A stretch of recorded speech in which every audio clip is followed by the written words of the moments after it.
intended learning outcomes. So I will start from chemometrics and sampling part. I will cover that section. First, let me share the screen first.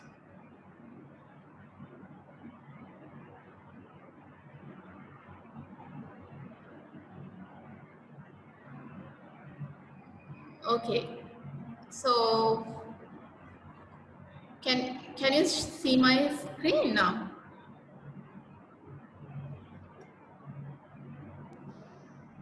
Yes, madam. Okay, thank you. Okay, so welcome you all to the analytical chemistry course unit, and also here please write down my email address. I think you don't have my email address, so this is my email address, so you can write it down. And if you have any question anytime, please email me because it is difficult for now. You cannot come to the university, so you can email me whatever the question you have. And also it's really difficult to get your feedback when we do the online lectures. So while you are doing lectures also, if you have any issue or any question, please let me know. Either you can message me, or you can anytime you can ask the question while I am doing the lecture. Okay. All right. And for this section, the recommended reading is the Millers and Miller Statistics and Chemometrics book. So you will be able to find this book online. So this is you can download this free. So I recommend you to download this book and read it, because in library this book is available, but since you are not able to use the library, so I would like you to take this book. Some sections that I am covering, I will try my best to upload to the LMS, but it would be beneficial for you reading this book. And the course content, the entire course is comprised with chemometrics, sampling methods, and instrument performance characteristic, as well as atomic spectroscopy and electroanalytical chemistry. Dr. Kirti will cover atomic spectroscopy and electroanalytical chemistry part. I will cover this chemometrics, sampling methods, and instrument performance characteristic part. So you will get 2 questions from this, and from that spectroscopy part 2 questions, so altogether 4 questions, but you have to answer 3 questions only. Okay, before I move to the sampling, this is the explanation or the definition available for analytical chemistry. This is what we can find in Wikipedia. So the analytical chemistry means we have to study and use instrument. Mainly we separate, identify and quantify certain things. And also it can be either qualitative analysis as well as quantitative analysis. And if we take the role of an analytical chemist, so analytical chemist will analyze various substances. So in a single day, he or she has to analyze lots of substances. But the analysis is not adequate. After we analyze things, we have to present our findings. It can be either engineers, scientists, or maybe our colleagues. So that is the most important part in the analytical chemistry, how we present data. And when we present the data, we cannot present all data that we acquire. We have to extract some data from the data set. So in the chemometrics part, and we will see how we can eliminate certain data and how we can keep certain data. So basically, the role of the analytical chemist is he or she will do sampling, and she will do chemometrics part, as well as we have to use instruments for the analysis. That's the main role of an analytical chemist. So all sampling and chemometrics and instruments are important when we learn the analytical chemistry. Now let's move to sampling. What is known as sampling? So the sampling is the process of obtaining a representative fraction of bulk material. That is most important word is representative. So the sample should represent the bulk material. For example, in this figure you can see the population has different types of colors. The circles with different colors, let's say these are some compound. So it has purple color compound, yellow, green color compound, and red color and blue color compound. So it has not been distributed evenly, right?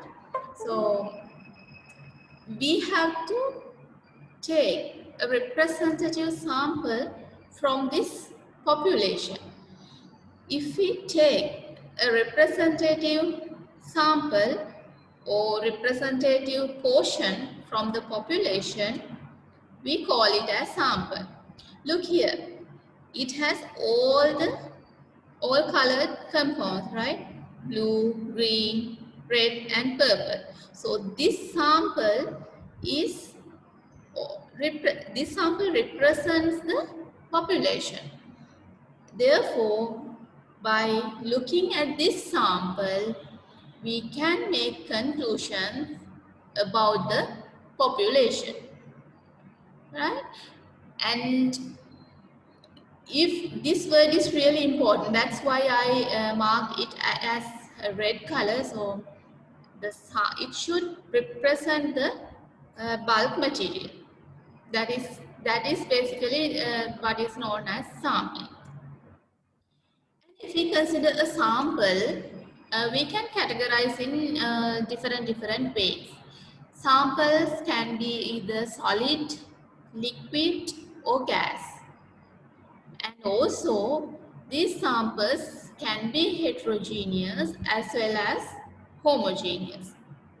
So let's see how we can do sampling for these different types of material. How we can do the sampling for the solids and liquid gas, as well as what we can do when the sample is heterogeneous and homogeneous. So homogeneous sample. Homogeneous sample means when we take that sample, the composition is same in everywhere. So it has been distributed evenly. So if we have some evenly distributed sample, we call it as homogeneous sample. So it says grab sample is okay. That means what is known as grab sample. So when all of the test material is collected at one time, because if the sample is homogeneous, we can collect a sample from anywhere. If we collect sample from anywhere, that means we can collect sample one time.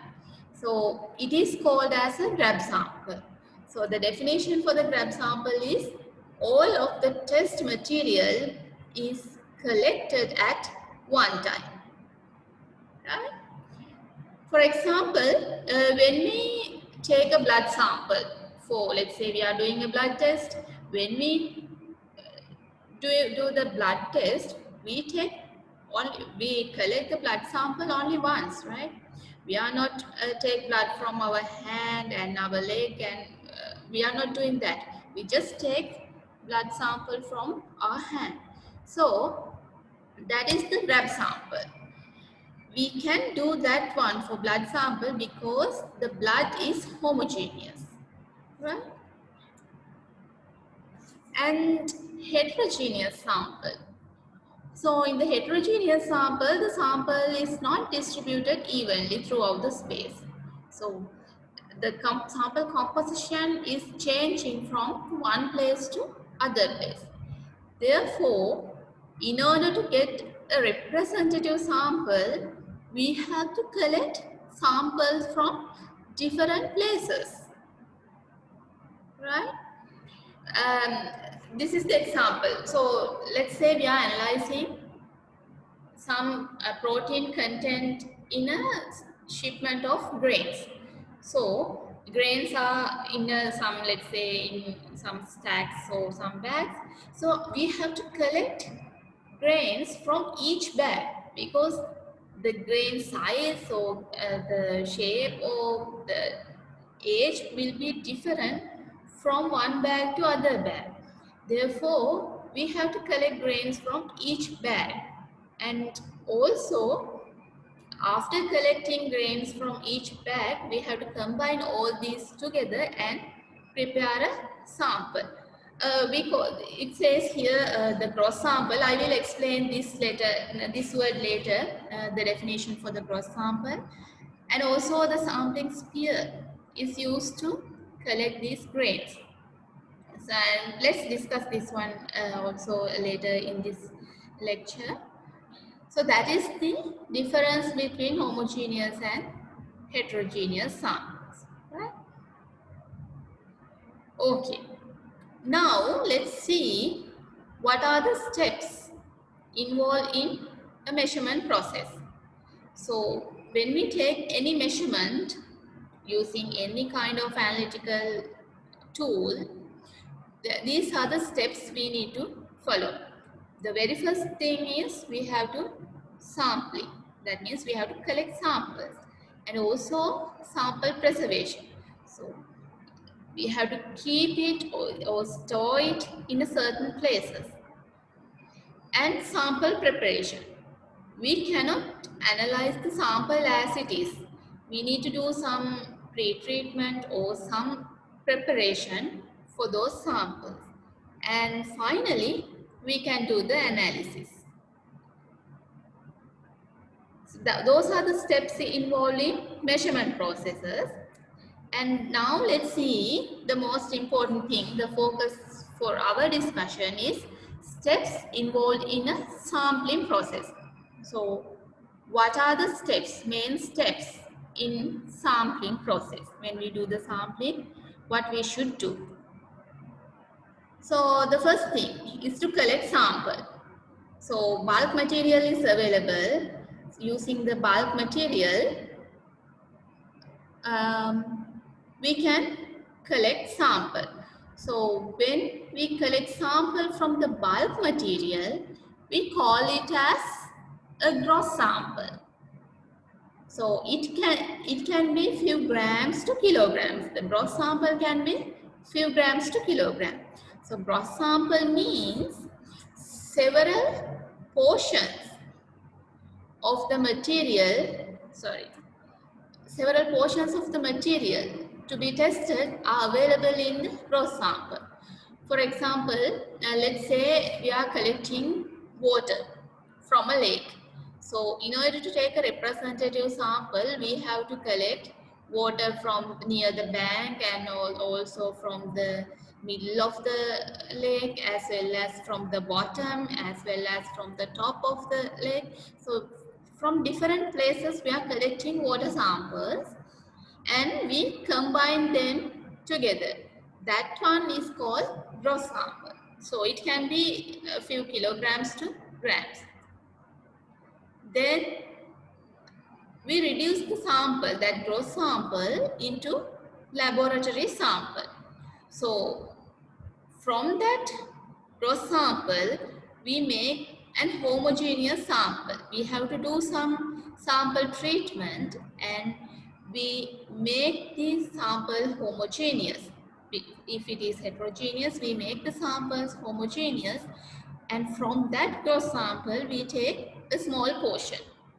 And we take that small portion to the lab, right? From the sampling site, we take a small portion to the lab. And until we do the analysis, we can store that laboratory sample somewhere. So this laboratory sample can be few grams. Then the analysis sample.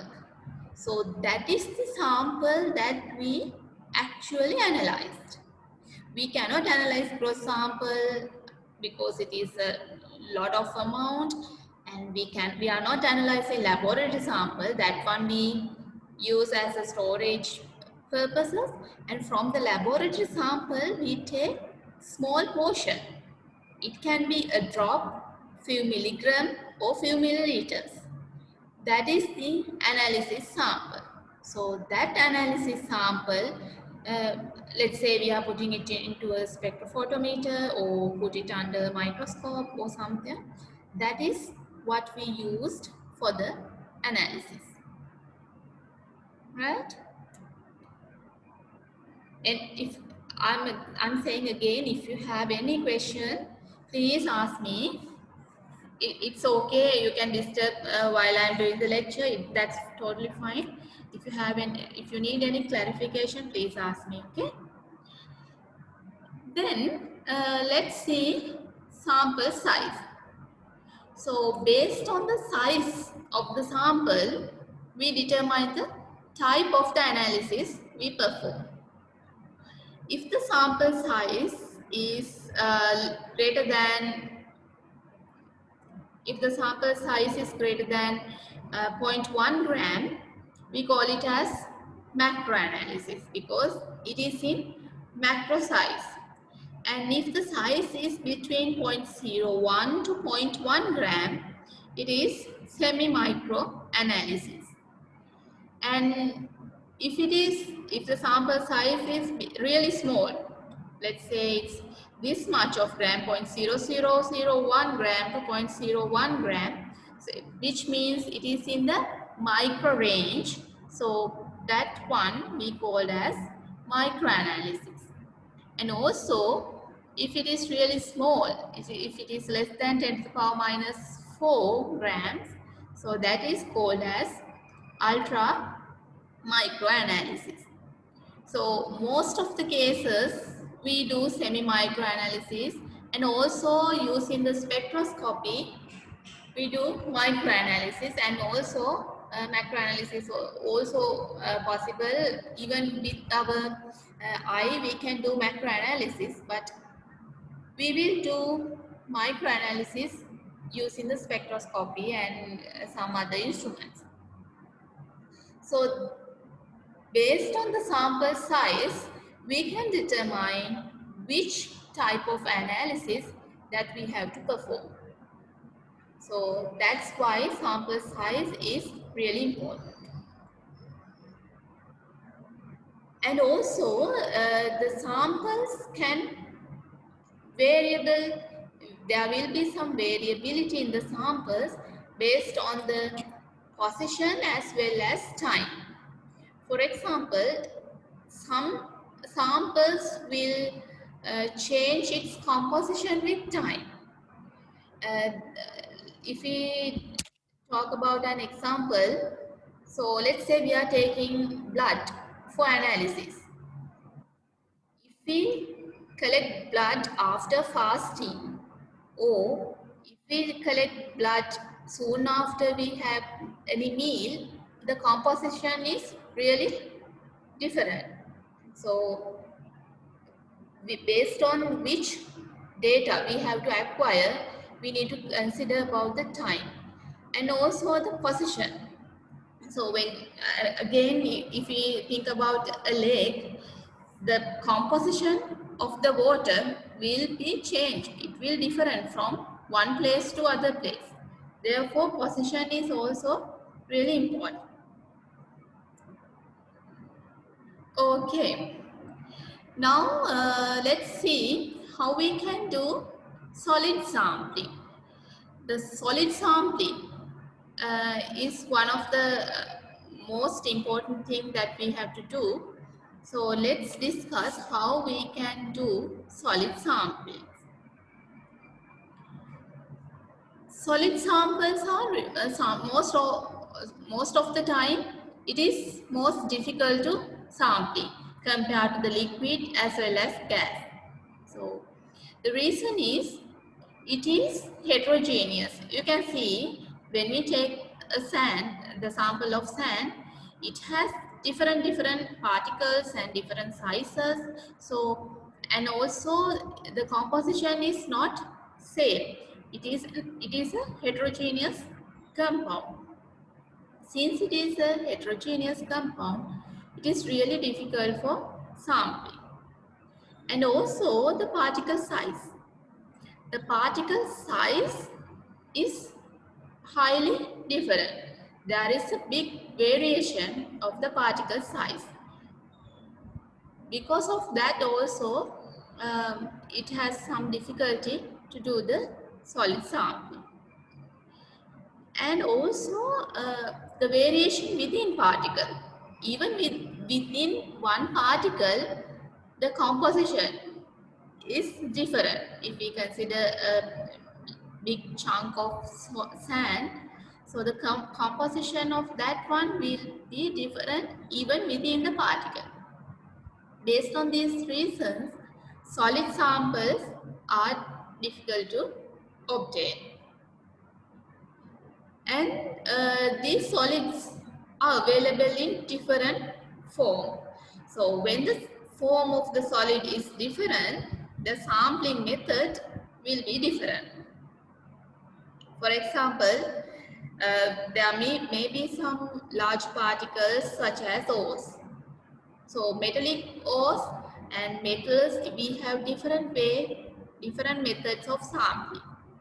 And also there may be some smaller particulates like powder and small particles. And there may be some sheet material and also tissue samples. So that is a living sample. So it also comes under solids. Based on the form of the sample, the method of sampling will be different. And another important thing is variation with time is negligible for solid samples compared to gas and liquid sample. So as I mentioned you earlier, if we are going to take some blood for the analysis, it has high dependence with time. But if we consider solids, the variation with time is negligible. There are some variation, but it is negligible with time, because for solid sample to have lot of variation, it takes lots of time. That is one advantage of the solid sampling. But another disadvantage is the variation with position. So it changes the composition with the position. So we have to pay high attention for that one. Okay, let's see. Now let's discuss how we can do the sampling, solid sampling for different types.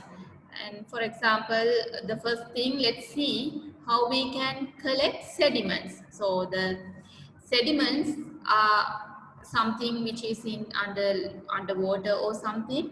So let's see how we can collect samples from sediment. So for that purpose, we use bottom grab sampler. So this is the actual picture. So this, we call this as bottom grab sampler. We can use this bottom grab sampler to collect sediments. So let's see how it happens. This one, now you can see it is open. We can dip this bottom grab sampler towards the sediment. So like here, we put this grab sampler to the sediment. Then we push this lever. So when we push this lever, this comes down and this side goes up, and then what is happening, this chain goes up. You see, this one will go up, and then because we pull this chain, now these two arms will close. Now certain amount of sediment is still inside this one, so we can collect this sediment and we can close these two arms. Then once the certain amount of sediment is inside this grab sampler, we can close this and pull this away from the sediment. Now this is the gross sample, this is the sample that we collected, right? That is how the bottom grab sampler works. So this bottom grab sampler, there are some advantages. The very first thing is it is really easy to use. So it does not need any hands-on experience, so anyone can use it. So, and to use this bottom grab sampler, specialized persons are not necessary. So anyone can use this bottom grab sampler. So it is easy to use. And also from the certain sampling process, we can collect large amount of samples. But there are some disadvantages also.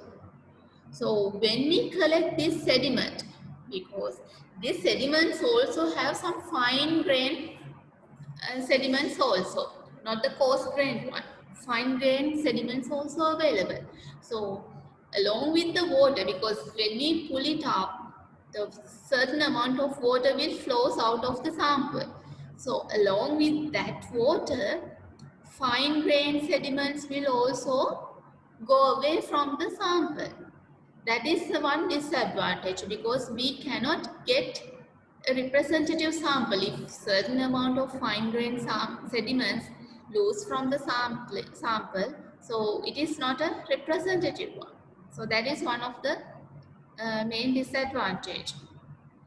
And also when we collect these sediments using this bottom grab sampler, inside the during the process of pulling up, inside the sampler, all the muds and all these things will mix each other.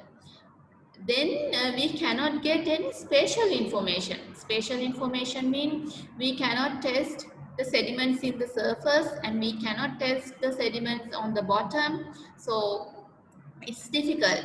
So it is difficult to get spatial information using this one because of the mixing. So that's another disadvantage of this bottom grab sample. Okay, that's how we collect samples from sediments. Next, let's see how we can collect samples from surface soil.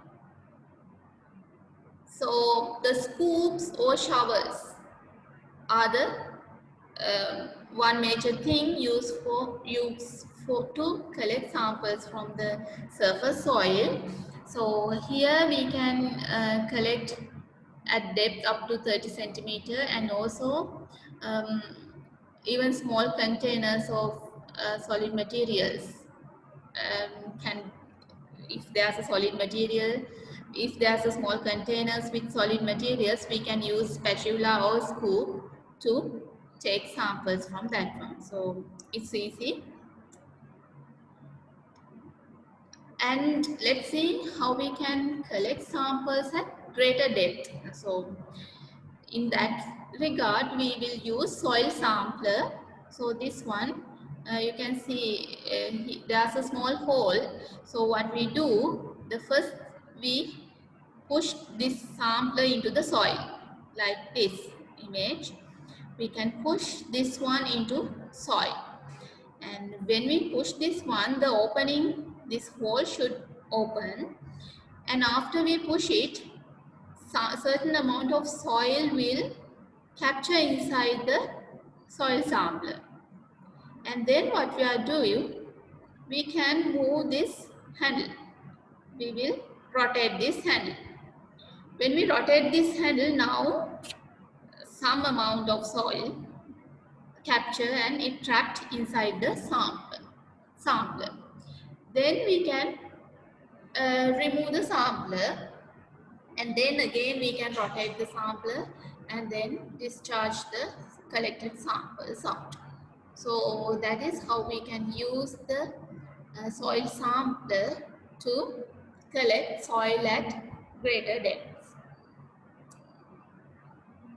Then let's see how we can collect samples from sample bags.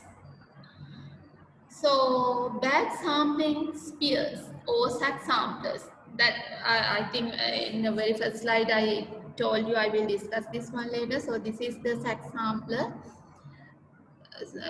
To obtain samples from bags, we can use these spheres or sack samplers. This is an image of sack sampler, so it is cheap, relatively cheap and quick sampling way. So to obtain a good cross section of sample, the sphere should be 40 to 45 centimeters in length, right? So this is how we can take the samples from the bags. We can make a hole and collect sample. So these are different types of sack samplers or spheres available. The first one is closed sphere. This one is for sampling large grains such as maize, right? And this one, it's different. Look at the difference, because it has a larger hole, and this one is different. It has small hole. So it is also a closed sphere for sampling small grains like wheat. And here the third one is an open sphere. So throughout the sphere it's open. It's like it's not like the closed one. So it's open throughout the sphere. And there's another one, double tube sphere. So this one has one tube inside another one. So here what's happening, there are some holes and we can push this sphere towards the sack, and then after it collect the grains or whatever the compounds in the sack, we can rotate this handle, and then when we rotate this handle, now the certain amount of grains will be trapped inside this sphere, and then we can pull it away from the sack. So that's how we can do sampling from bags. Okay, now let's see how we can do sampling for powder. So sample thief, this is the sample thief. So sample thief is the best way to use for the sampling from the sampling of powders. So using a sample thief, we can collect material at the same time from several locations, because you can see here now we have a, let's say, some amount of powder here. Now when we insert this sample thief and collect the sample, we can collect samples from different levels at the same time. And also this one is suitable for free flowing powders, right? This is how we can operate the sample thief.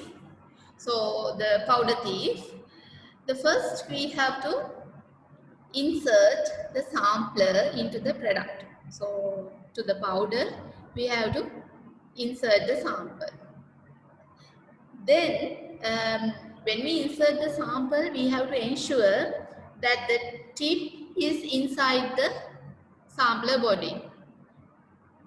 And at the required depth, then we pull up the body to expose the tip. We can pull out the body or outer, let's say outer tube. So we can pull this out after a certain depth.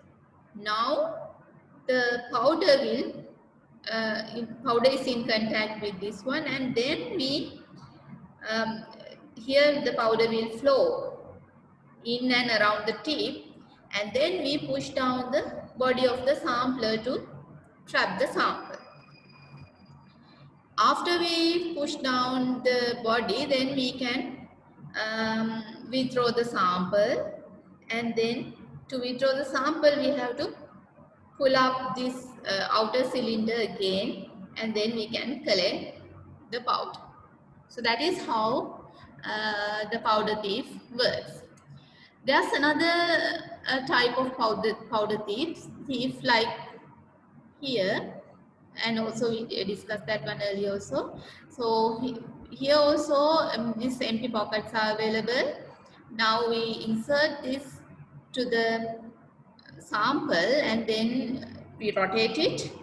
When we rotate this handle, the sample flows into the pocket, and then again rotate and pull the sample out.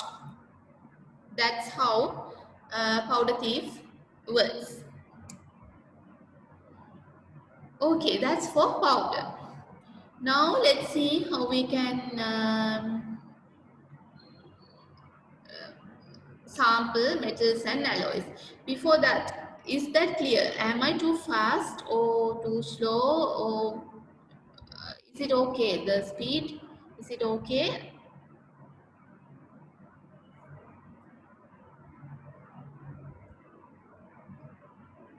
Am I too fast?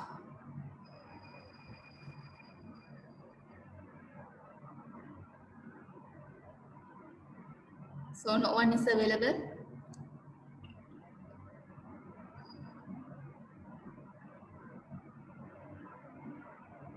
Okay.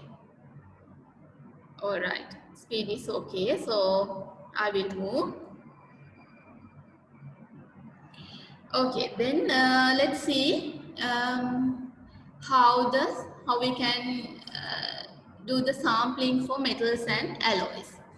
So metals and alloys, the sampling of this material we can do sowing, milling or drilling to extract samples.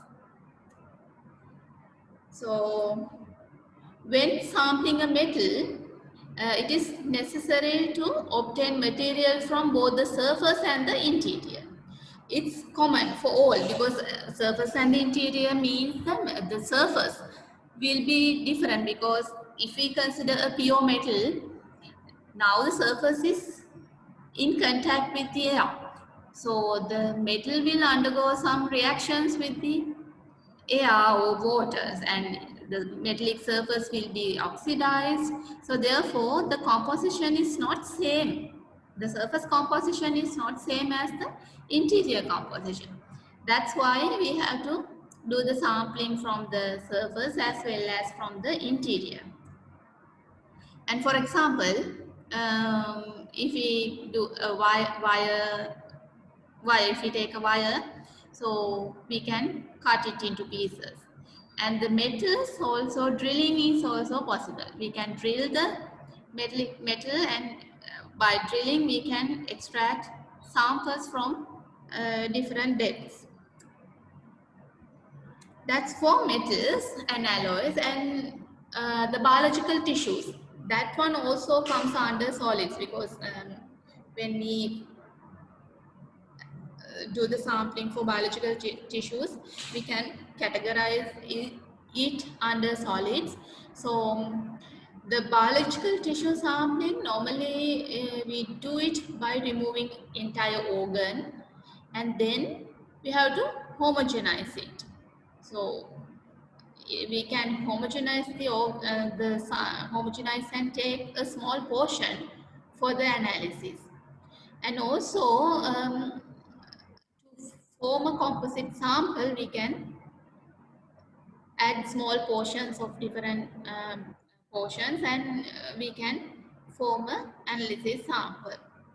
And the composite sample, and the composite sample is then again, we should homogenize it before the analysis.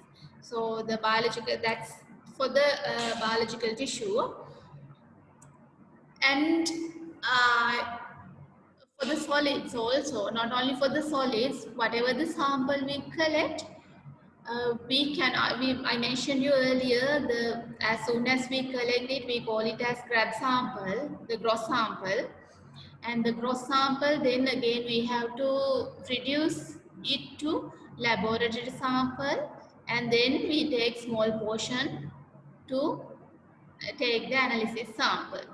So from this gross sample of solids, how we can reduce the sample size.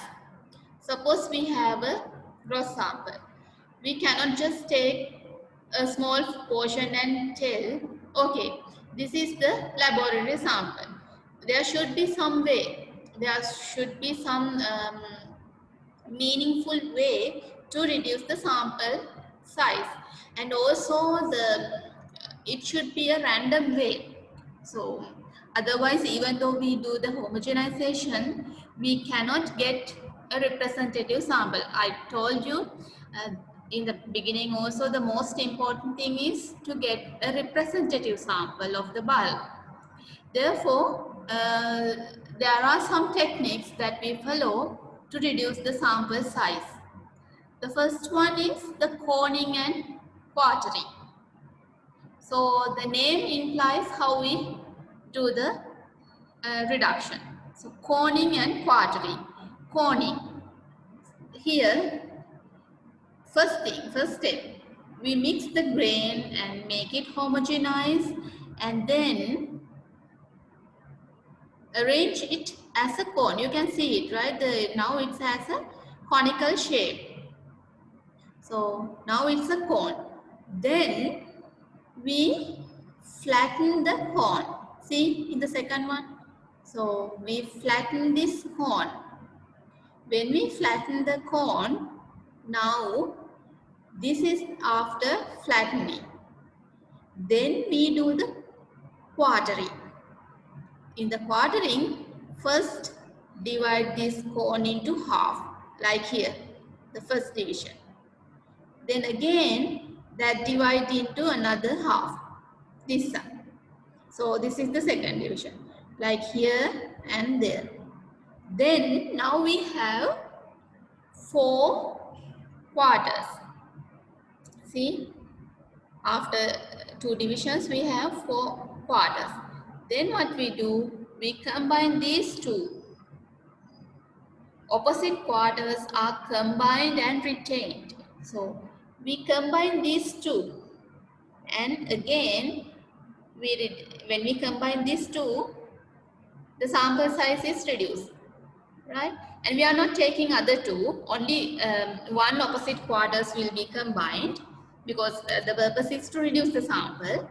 So we combine these two and make a reduced sample. Again we can do this as a cycle. Again, this reduced sample, we make a cone, we mix it and make a cone, and then cone flattened, and then again do the quartering. Again we'll combine opposite quarters. We can do this for several cycles. When we do these several circles, then we can reduce the sample size. So here, when we reduce the sample size, there's no any bias, right? Because we did the sample reduction randomly. But even though it's randomly, it's much more meaningful way. So that's one way to reduce the sample size. So it is easy. We don't need any sophisticated instrument or anything. We just mix it, make a cone, and divide it into into 4 quarters, and then reduce the size. Okay. And the second way for the sample reduction is riffles used for sample reduction. So in that case, we need this instrument riffles. So here, this one, the first one is an example of riffle box. You can see there are some holes, and one side there are 2 sides. This side also collect samples, and this side sample collection area.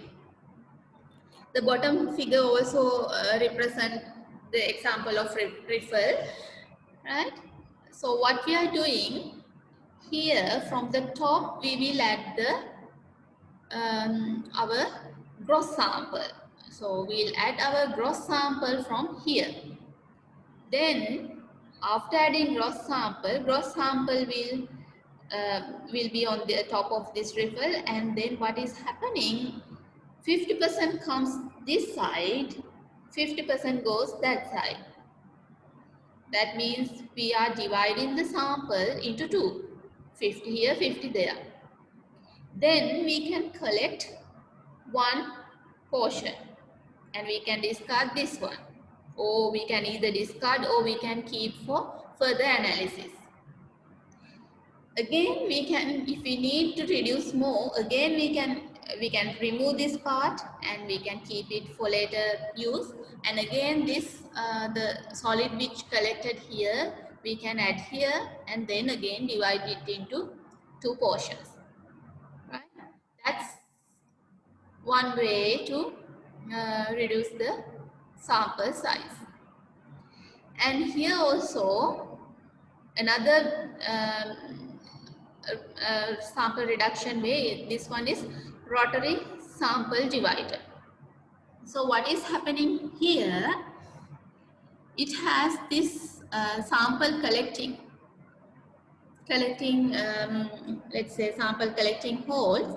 It has been divided into different portions, you can see here, and this stage can be rotated. This stage can be rotated. So here this one can be rotated, and the feeder is here. We have a funnel and we can feed the solid, our gross sample from funnel. That's the feeder. And then while we feed the sample, we can rotate this stage by moving it. So the receiver or the sample collecting area can be rotated while we feed in the solids here, from here. And what is happening then, the solids will collect in all these compartments, and later we can take the sample from a single compartment. So we can reduce the sample size. If we need to further reduce, we can do it again for several cycles, right? So that's how we reduce the solid samples. So far we discussed how to do the sampling and how to do the sampling for solids.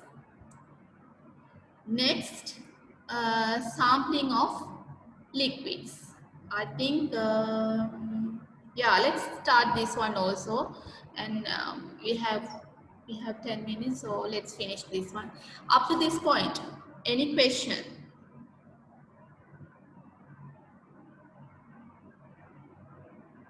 So if you have any question, you can ask now.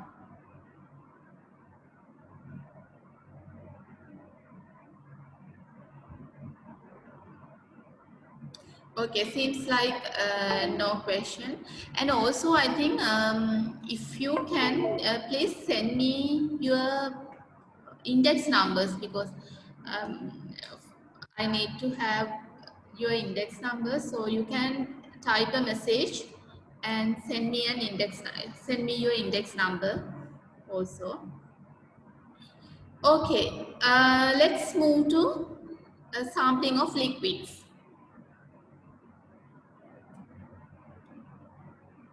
All right, so the sampling of liquids, like for example, we can withdraw samples from the containers of commercial solvents, beverages, natural water, and biological fluid, suspensions, and in the form of oral medication. So different types of liquids. So these different types of liquids, um, we have to do the sampling as an analytical chemist, right? So it's not like the solid sampling. Solids, we told that it is really difficult because it is heterogeneous. But the liquids, they are much more homogeneous. Therefore, it is really easy compared to the solids. The liquid sampling of liquids is really easy. And a grab sample is often sufficient. So what is known as grab sample? Grab sample is the when we collect the sample at one time. So all the test material is collected at one time. So that's called as the grab sample. So for the liquids, grab sample is sufficient. So normally, if it is a pond or natural diffusion of water, if it is slow, we have to shake it before sampling. And if we do sampling in a liquid bottle, also we have to shake it. And large bodies of water are best sampled after transferring. Okay, here the large bodies of sample. So if you are do the sampling from a large reservoir, I told you earlier, so we have to collect samples from different places, from the bottom, top, and from the middle and near the bank, as well as different places. And here we can use thief sampler for large stationary liquids. We can use thief sampler to do the sampling from the large stationary liquids. And biological fluids also available, so it's also important. We discussed, we are analyzing, we are taking blood for the analysis, so that one, in that case also grab sample is okay. Normally cylinders are used for the sample collection. So this one, the blood can be analyzed as a whole blood or separated into serum and plasma. So serum means the fluid from the clotted blood, and plasma is the unclotted blood. So that one I just put as an additional information. And after we collect the biological fluids, we can preserve it using adding some preservative or anticoagulating agent. So we normally use I think all of you have seen this one. When we go to a lab, they collect our blood sample and put it into special containers with a rubber cap. So vacuumtainers, we call it as vacuumtainers.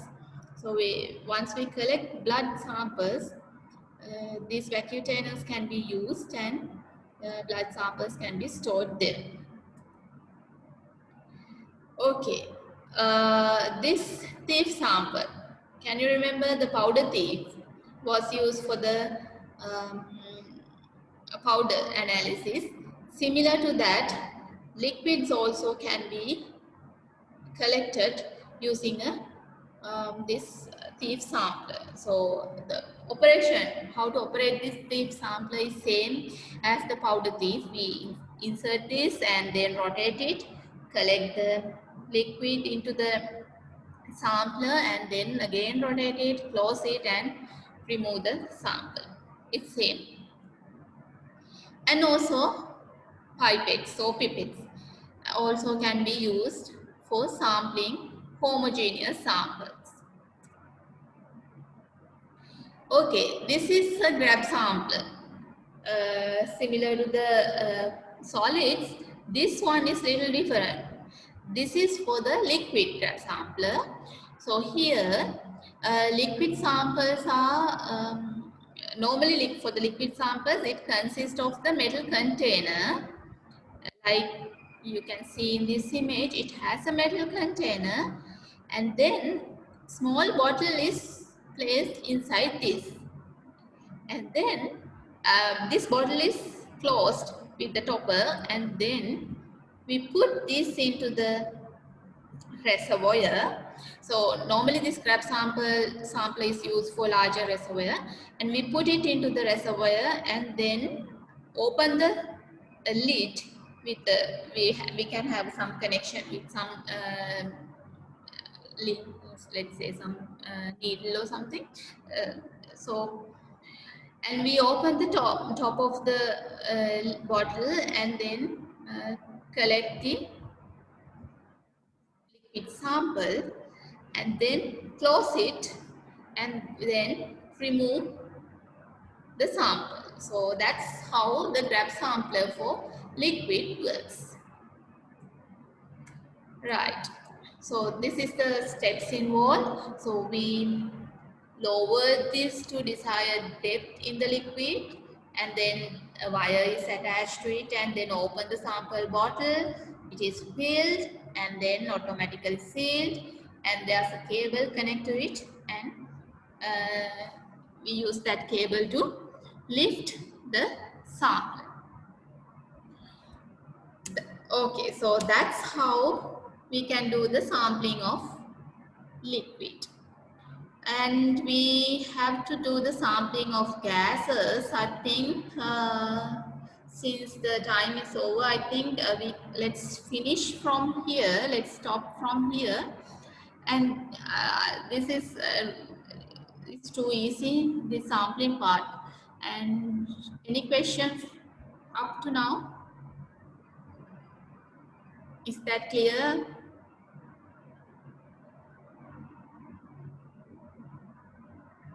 Okay, I hope is it clear. But if you have any question or if you need any clarification, you can either email me.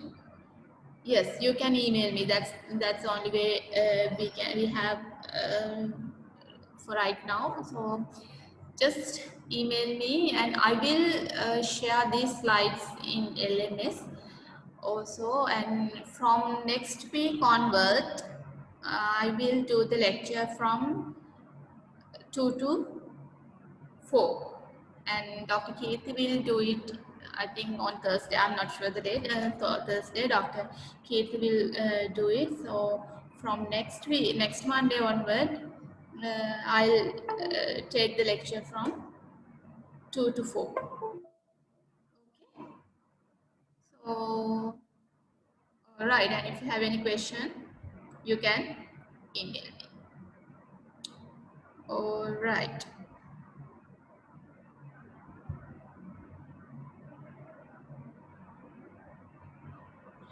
Okay. I have another request. One people asked me to show my email address again. Yeah, I will show my email address again.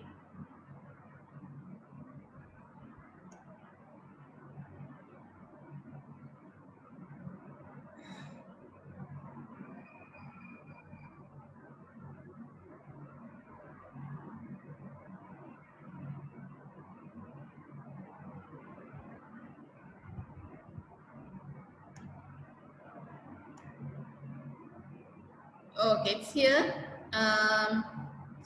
I think it's difficult to see because of this.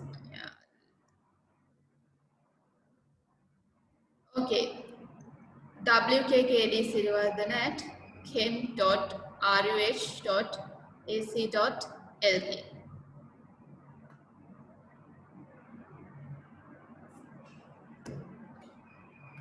Right?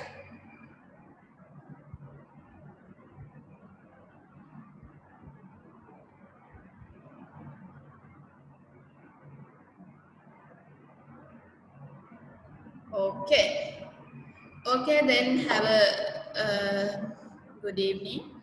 So see, let's meet next Monday.